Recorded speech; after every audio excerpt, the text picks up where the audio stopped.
babae. Ang araw sisikat na tuwing gabi. Pwede na ngayon mamangka sa bukid.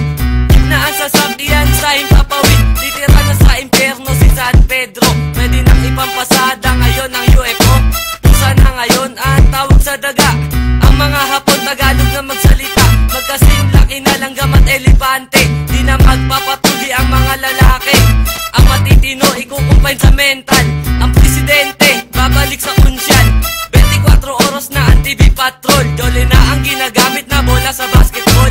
Ang mga lalaki pwede nang mabuntis at magpapakista na mga tunggalo artist. Ano kaya kung ganito ang sitwasyon? Biglang nag-iba at ako ng panahon. Ano kaya itsura ng ating mundo kung matupad ang mga bagay na ito? Ano kaya kung ganito ang sitwasyon? Biglang nag-iba at ako ng panahon. Ano kaya itsura ng ating mundo kung matupad ang mga bagay na ito?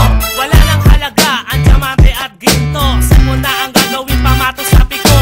Ice na ang gamit na espada ni Panday. At may maraton na ngayon sa Pilay. Huhulihin na lahat ng gwapo sa mundo. Sa buong isang taon, araw-araw may bagyo. Gagawin tambakan ng basura ang luneta.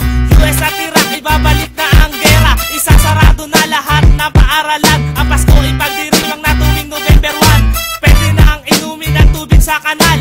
Ang shabu ngayon ay hindi na illegal. Bulang pipit bingi ang bagong star witness.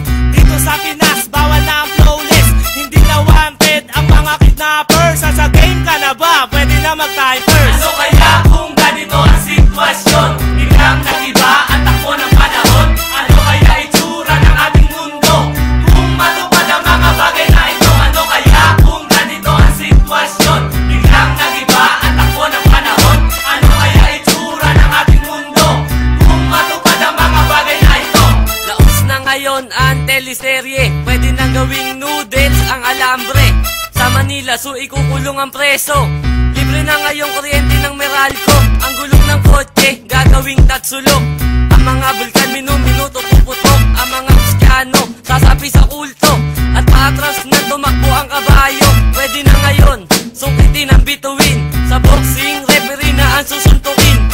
Ang mga bansa wala ng presidente. At toyo na ang gagamiting tubig sa kape. Kung matulog na ang tao, ngayon nakatayo. Ang daan puro diretso, walang liko-liko. Ang bato din na panghilod, gagawin sabon. At ang brief isusuot na sa labas ng pantalon. Ang dog food, gagawin ng appetite. At pwede na rin tumawid sa green light. Si Algonzi na ngayon ang bagong national hero. Sa gera, si Bat na ang gamit na sundalo. Nakatihaya nang humiga ang mga kuba. Lalaki na ngayon ang humahada sa bakla. Mabilis nang maglakad ang pagong. At ang bagong pambansang bulaklak ay kangkong. Ano kaya kung ganito ang sitwasyon? Biglang nag-iba